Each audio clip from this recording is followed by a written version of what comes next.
dólares y terminaron en las medidas de control sobre el movimiento de divisas. Las listas de los mayores compradores de dólares en la última corrida a nivel individual y por empresas. La lista. Las 20 principales personas que compraron dólares para atesoramiento. Monto en millones de dólares. Carballo Delfín Jorge Ezequiel, 19,33. Olmedo Alfredo Antonio, 15,84. Frávega Raúl Arnaldo, 15,65. Bain Miguel Ricardo, 15,08. Salaver Sebastián, 14,52. González Kenny Martín Eduardo, 14,48. Eskenazi Sebastián, 13,58. Eskenazi Enrique, 13,55. Brito Jorge Horacio, 13,53. Castellanos Bonillo Juan, 13,19. Frávega Liliana Mónica, 12,89. Meta Andrés Patricio, 12,84. Mariani Gustavo, 12,68. Correa Ávila María Teresa del Carmen, 12,58. McLaughlin José Alfredo, 12,37. Rebori Olga María, 11,63. Marini Omar Enrique, 11,38. Blaquier Carlos Pedro Tadeo, 11,21. Vagó Sebastián, 11,18. Quintana Mario Eugenio, 10,83. Cuando uno observa estas cifras y dice 6 corridas y entonces haces una evaluación de un primer gobierno, son 48 meses. 30 meses del primer gobierno de Cristina Fernández de Kirchner vivió situaciones de estrés cambiarios. Es de una dimensión pocas veces vistas en los gobiernos democráticos anteriores. Las 20 principales empresas privadas que compraron dólares para atesoramiento, monto en millones de dólares. AES Argentina Generación S.A. 19,39. Volt Gaming S.A. 19,38. Fratelli Branca Destilerías S.A. 19,36. Siderar SAIC 19,36. Finning Soluciones Mineras S.A. 19,36. Tarjeta Naranja S.A. 19,36. Merrill Lynch Argentina S.A. 19,33. Santander Río Sociedad de Bolsa S.A. 19,33. Cerro Vanguardia S.A. 19,31. Autopistas del Sol S.A. 19,15. Bayer S.A. 19,14. AMX Argentina S.A. 19,12. La Plata Cogeneración S.A. 19,08. Liberty ART S.A. 19. Wintershall Energía S.A. 18,94. Arcor SAIC 18,91. Western Union Financial Service Argentina S.R.L. 18,88. Abbott Laboratories Argentina S.A. 18,73. Emerson Argentina S.A. 18,44. Toda corrida, toda fuga de capitales, desde lo que fue los golpes de mercado de Alfonsín hasta lo que fue la caída de la Rúa, siempre busca el disciplinamiento del poder político y por consiguiente debilitarlo. Apretarlo. Ha escrito un libro que lo quiero recomendar, Economía a contramano se llama, de Alfredo Zayat. Economía a contramano, sí, porque hay que... ¿Por qué economía a contramano? Porque es a contramano de lo que se viene haciendo en el mundo desde el consenso de Washington hasta ahora y que estalló en el año 2008 y que sigue realmente, implosionando en todas partes. Él también demuestra cómo se llevaron en corridas financieras y del dólar el 80% de la balanza comercial que tuvo la Argentina y cómo fue este gobierno, mi gobierno, que sufrió 6 corridas bancarias, el único, o de dólar, el único gobierno que pese a esas corridas ni devaluó, ni se endeudó.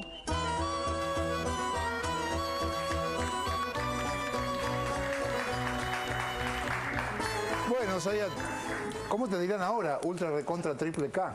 Hay un elemento importante para empezar a explicar qué es lo que pasa en el mercado cambiario y qué es lo que ha pasado en este último año.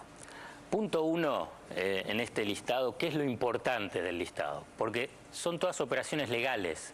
No hay nada ilegal, no hay una denuncia sobre se robaron la plata, no es una denuncia que esa plata de dónde surge, además es plata en blanco y comprado en dólares. Por eso los montos son menores de 20 millones, ¿no? No, porque vos tenés son 2 millones por mes, por y eso este es uno de los puntos. Claro, vos tenés de enero a octubre, tenés 10 Claro, meses. entonces se podía comprar en Argentina hasta 2 millones de dólares mensuales sin ningún tipo de justificativo. Digamos, vos podías comprar simplemente para atesoramiento. 2 millones de dólares mensuales por persona. Calculá 24 millones en el año, empezá a multiplicarlo por la cantidad de personas con patrimonio que puedan comprarlo. Entonces, ¿cuál es la consecuencia? Que ese régimen, solamente en esa medida, el país estaba rifando su soberanía monetaria. Esto es uno de los puntos esenciales. ¿Qué significa la soberanía monetaria? La defensa de tu moneda. La defensa de tu moneda y cómo vos administrás una moneda extranjera, las divisas, y en este caso el dólar, que es la moneda más importante del mundo. ¿Pero por qué? Porque los países cuidan su moneda y a la vez hacen control y administración de la moneda extranjera. Porque con la moneda extranjera los países intermedios, de desarrollo intermedio, que aspiran a desarrollarse, ¿para qué utilizan la moneda extranjera? La moneda extranjera la utilizan para pagar las importaciones, importaciones que sirven para el crecimiento, para el desarrollo económico, las empresas, creación de puestos de trabajo y bueno, y ese círculo virtuoso. ¿Para qué más usan las monedas extranjeras? Para pagar deuda. En Argentina, desde 1976 y especialmente del 77, con la reforma financiera de Martínez de Hoz, se liberalizó el mercado financiero y cambiario. Como en pocos lugares del mundo, se hizo un mecanismo ultraliberal de acceso a la divisa, o sea, a la moneda extranjera. Y que le sumás 10 años y medio de convertibilidad, de la fantasía de la convertibilidad, donde gran parte de la población quedó atrapada del engaño del 1 a 1, que un peso es igual a un dólar, profundizó esa dolarización y lo que yo denomino que se rifó la soberanía monetaria. Las medidas de administración de divisas a partir de noviembre del año pasado aspiran a empezar a recuperar la soberanía monetaria con un esquema de administración de moneda extranjera como existe en otros países. ¿Alguien piensa que en Brasil o en otros países de Europa o incluso en Estados Unidos dicen, bueno, hagan lo que quieran con nuestra moneda, nosotros y que ustedes puedan ahorrar en otras monedas? La verdad que no, porque nadie rifa su soberanía monetaria. Un esquema de un periodo tan largo, de 1976 al 2011, explica esta obsesión con el dólar. ¿Qué pasaba antes de que se liberalizara? Había control, administración, un sistema bancario donde el Estado tenía una intervención muy activa, regulaba la tasa de interés, por ejemplo. Ajá. Entonces, pero no era esta cuestión de a cualquier casa de cambio iba y comprabas dólares. Y no había esta cuestión de que este exagerado límite de 2 millones de dólares mensuales que podían comprarse. Porque ¿qué implicaba esto? Agudizabas un comportamiento rentístico y especulativo, donde los excedentes de capital en un sistema capitalista, ¿cuál es el circuito virtuoso? Que ese excedente de capital, digamos, se reinvierta en sector productivo, no en la especulación o en una moneda extranjera, que esa moneda extranjera va al exterior, la fuga de capitales, depósito del exterior o compra de propiedades en el exterior, o colchón o cajas de seguridad que salen del circuito productivo. Vos fíjate que en 2007-2011... O sea, disculpa, la fuga no quiere decir que se vaya a otro lado. Claro, puede estar fugado porque lo tenés en un agujero en tu casa. Exactamente. Vos fíjate que en el periodo 2007-2011, vamos a hacer números redondos, esas 6 corridas fueron 60.000 millones de dólares. Pero las 6 corridas, hubo otros meses que también se siguieron fugando o comprando o atesorando dólares. En total fueron casi 80.000 millones de dólares. Hacé un ejercicio. que la mitad, solo la mitad de ese capital hubiese quedado en reinversión en la Argentina, que hubiese pasado en depósitos en plazo fijo, que además hay que decirlo, pese a lo que insisten que que el dólar fue una mejor inversión. El plazo fijo en ese periodo fue mejor inversión que el dólar. ¿Puedo hacer una pregunta? No, primero vos. Bueno, porque en el listado me parece que también tiene otro poder ese listado, y es que hay varios nombres de personas individuales o de firmas que son también las que uno a veces escucha como fuentes autorizadas, consultadas por algunos medios de comunicación, que critica, entre otras, esta medida económica. O sea, desarma también la cuestión desde el dónde se habla o el interés concreto, ¿o no? El comportamiento tradicional de lo que se llaman las élites empresarias, las burguesías, los sectores con gran capacidad de ahorro, excedente de capitales en Argentina, precisamente por este régimen que yo te mencioné, es decir, buscan como unas crisis cíclicas. ¿Qué significa esto? Hay una crisis, una devaluación, la devaluación, endeudamiento, ellos tienen acumulado un capital que es en dólares y además sigue, entonces, ¿cuál es el camino para valorizar ese capital que pusiste en dólares? La devaluación.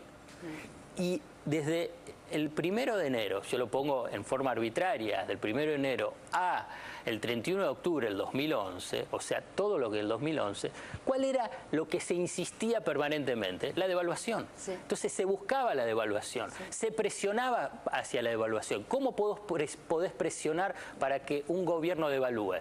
Claramente uno puede ir a la historia y ver qué es lo que pasó con Alfonsín, puede ir a la historia y ver qué es lo que pasó con el corralito. Porque el corralito, ¿por qué se pone? ¿Por qué se instala el corralito? No fue algo natural, no es una cuestión, cayó el corralito del cielo. El corralito se pone precisamente a partir de la fenomenal fuga de capitales, sin reservas. Y además, por un sistema que ya estaba hace muchos años agotado, se tuvo que poner el corralito. Bueno, aquí lo que se buscaba era la devaluación, porque ese es el ciclo tradicional de valorización de capital que tienen las élites empresarias argentinas hace muchísimas décadas. ¿Y por qué están con tanta bronca? Porque no hubo devaluación. No hubo ese desenlace tradicional cíclico de las crisis argentinas. ¿Qué es la devaluación? ¿Qué significa la devaluación? Caída del salario real, inestabilidad económica. Pero ¿qué pasa? Cuando vos salís del sistema, del circuito de la moneda nacional y vos vas al dólar, ¿qué pasa? Vos no estás dentro de lo que es el destino de la economía nacional. Vos ya estás afuera. Entonces, ¿qué es lo que pase con las crisis? Digamos, te es indiferente, porque vos ya escindiste tu interés de lo que puede ser el interés nacional. Claro. Y ojo, estoy hablando de los grandes capitales. Estoy hablando de los grandes capitales. Pero porque no es... arrastran a los pequeños también. Bueno, está bien, pero no te lo definen. Yo por eso lo quiero remarcar, porque si no, cuando dice, y bueno, pero yo compro $1000, compro 10.000, no estoy hablando de eso, no estoy hablando de eso. Uno tiene que ver siempre lo que es el grueso, lo que significan los grandes capitales en el país, donde por diferentes vías, obviamente buscan la profecía autocumplida, que tienen los economistas del establishment, que les sirve como amplificadores de sus intereses con los grandes medios, bueno, todo ese andamiaje informativo. Una pregunta, Sí. ¿Cómo vos hablas de 6 corridas? ¿Cómo ocurre una corrida? ¿Se pone alguien de acuerdo? ¿Es algo natural? ¿Viene calor? No, son diferentes disparadores. Vos tenés de corridas. En cada una de ellas hubo diferentes disparadores. Uno fue la crisis del campo, ¿te acordás cuando fue la crisis del campo? Que dice, bueno, un gobierno débil, este gobierno no va a aguantar. Lo de las AFJP, bueno, de reacción del poder financiero ante una medida oficial. La crisis internacional, también la crisis internacional es una variable de incertidumbre para el mercado financiero y para los capitales. Previo a las elecciones presidenciales, porque dice, bueno, va a venir la devaluación. Bueno, entonces vos tenés diferentes disparadores, no hay un único disparador para las corridas. Pero, digamos, sí hay un mismo comportamiento. ¿No hace falta llamarse por teléfono o sí hace falta? No, es un efecto Digo, manada. por si un día tengo mucha plata y quiero hacer una corrida. Llamame. Vos llamame. No, estaba repasando la nota del domingo y pensaba esto que decís del dólar como disciplinador social y generador de expectativas económicas. Y sí, la disparidad que decías que en Brasil el ahorro per cápita es de $6 y acá en 2012 se prevé que era de 2.000. Digamos, ¿cómo funciona esa cuestión que es cultural? Es un informe de Estados Unidos que ellos elaboraron recorriendo 41 países en el mundo. ¿Por qué? Para ver cuántos dólares había en el exterior. ¿Cuál era su motivación? La motivación era para ver el tema de la falsificación de los dólares, no para decir a ver cuánto circula por el mundo, porque al revés, que circulen por el mundo es un beneficio fabuloso para Estados Unidos. Calcula que emiten dólares y financian sus déficits gratis porque lo toma el resto del mundo. Entonces en ese recorrido se arma un ranking de, bueno, cuántos dólares hay en el exterior. Per cápita, en el 2005, en Brasil había $6. En Argentina, 1.300.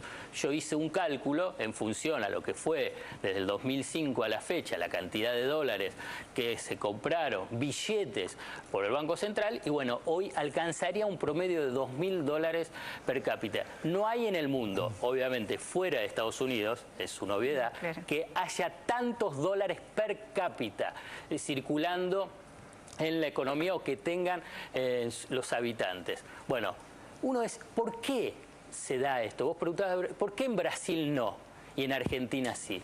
Antes de contestarte esto, yo voy a decir, Brasil tuvo las mismas características de crisis económica que la Argentina. Tuvo dictadura militar, Argentina lo tuvo. Pero vamos a hacerla rápida. Dictadura militar. Tuvo alta inflación, tuvo alta inflación. Tuvo hiperinflación, tuvo hiperinflación. Tuvo cesaciones de pago, tuvo cesaciones de pago. Tuvo inestabilidades económicas, tuvo inestabilidad económica. ¿Por qué en Brasil no hubo esa dolarización tan fuerte y sí en Argentina? Bueno, por lo que yo al principio les mencionaba, no rifaron su soberanía monetaria.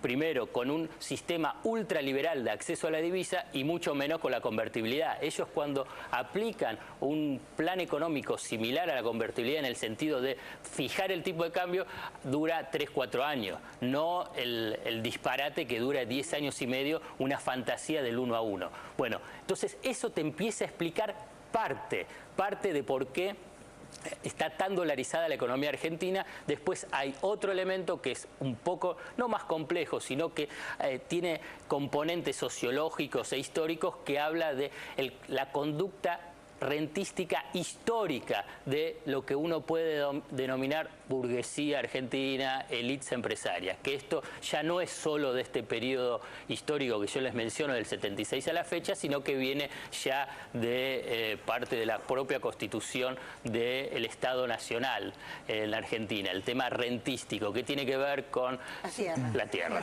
Bueno, por eso. Entonces, claro. Pero entonces todo ese combo muy rápido te permite entender, decir, bueno, ¿cómo es esta obsesión y este fanatismo por el dólar en Argentina? Casi, ¿no? Es un fetiche. Del dólar. Sayat, se terminó esto ahora, entonces. ¿Qué cosa? Se terminó. Digo, para que lo empecemos, porque ahora viene el cacerolazo y la gente está... Hay que asumir que, listo, digo, también por esto con los cambios ahora con la bolsa, que para facilitar la compra de acciones. Hay una pretensión, una política que aspira a recuperar la soberanía monetaria. Y la verdad, hay que decirlo, es de resultado incierto. Digamos, porque, la verdad, primero, el futuro no se sabe, el comportamiento sociales no se pueden saber, digamos, pero por lo menos ahora hay un intento. ¿Cómo va a ser el resultado? Y bueno, dependerá de las alianzas sociales, dependerá de la respuesta de los diferentes sujetos sociales que intervienen en la economía, de muchísimos factores y también de medidas de gobierno. Por ejemplo, pues, si una de las razones que un sector de la población destina sus excedentes al dólar porque le da tranquilidad o ahorra, bueno, ¿cuál puede ser una medida de gobierno? Bueno, ofrece y presenta junto con el sector financiero y con otros agentes económicos alternativas de inversión atractivas para que un sector de la población diga, mirá, esto puede ser interesante invertir. Otro elemento importante que es uno de los nudos principales es en el mercado inmobiliario. El mercado inmobiliario tiene un problema muy importante. Vos decís, que cambien la conducta, y es muy voluntarista. La cuestión no es cambien la conducta. De repente especifiquen y compren y vendan en pesos. Me parece que ahí hay una morosidad del gobierno para decir, bueno, tiene que haber medidas, intervención más clara para fomentar pero fundamentalmente facilitar las operaciones que se puedan realizar en el mercado inmobiliario. No es simplemente por decreto y decir, bueno, que ahora se especifiquen y se acabó porque así la moneda nacional es buena. No, no. Se requiere también de medidas que acompañen una política de recuperación de la soberanía monetaria, porque si no se queda en el voluntarismo. Y se sabe que el voluntarismo, tarde o temprano, termina mal. Cuando se termina la voluntad. No, pero es así, sí. Bueno, pero hay muchos ejemplos. Queremos recuperar la burguesía nacional. Néstor Kirchner, cuando asume el 25 de mayo del 2003, plantea, bueno, fue un gesto voluntarista, digamos, porque las burguesías no decían, bueno, a partir de hoy van a ser burgueses. Bueno, Lula decía lo mismo, pero tenía un poco más con qué, ¿no? O, por ejemplo, con YPF. Con YPF y el grupo Eskenazi es la demostración más clara del fracaso de las políticas voluntaristas de pensar que así vos vas a crear una burguesía nacional dinámica, comprometida con el interés nacional. Entonces, no basta solamente, bueno, tengo una medida y esa medida tiene un buen título y después esperar que la voluntad de los sujetos sociales o los sujetos económicos acompañen porque pensás que es buena. No, se requiere también medidas que acompañen la decisión política. Sí, sí. Bueno, lo que estás diciendo también uno entiende por qué cuando uno habla de batalla cultural también se refiere a la economía, ¿no? Porque en el fondo esto tiene una base cultural. Yo te quería preguntar si esto del título, la economía a contramano, tiene que ver con una economía anticíclica, si coinciden los conceptos. Es parte de, porque las políticas contracíclicas en Argentina y lo que se aspira que hagan otros países es precisamente ir en contra de lo que son las propuestas convencionales, que traducida es las medidas ortodoxas, neoliberales, de ajustes conservadoras, que ese es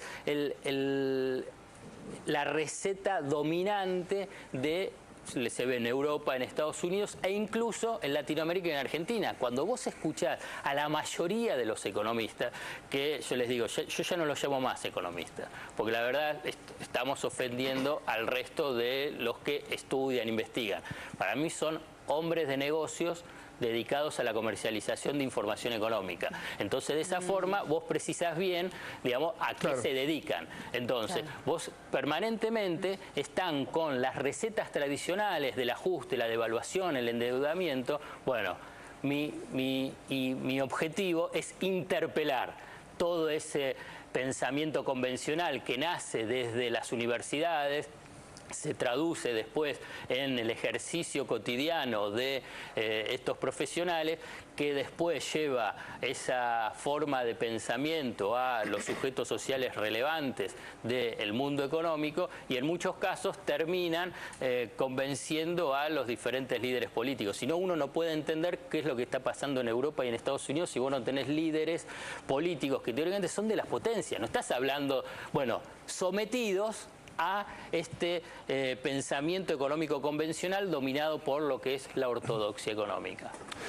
Bueno, Zayat, muchas gracias, te felicitamos por el libro, esperemos que todo salga bien, quedate acá, porque vamos a ver este informe que tiene que ver con que nos preocupa, o a nosotros nos preocupa, el antisemitismo que aparece cada tanto en la nación.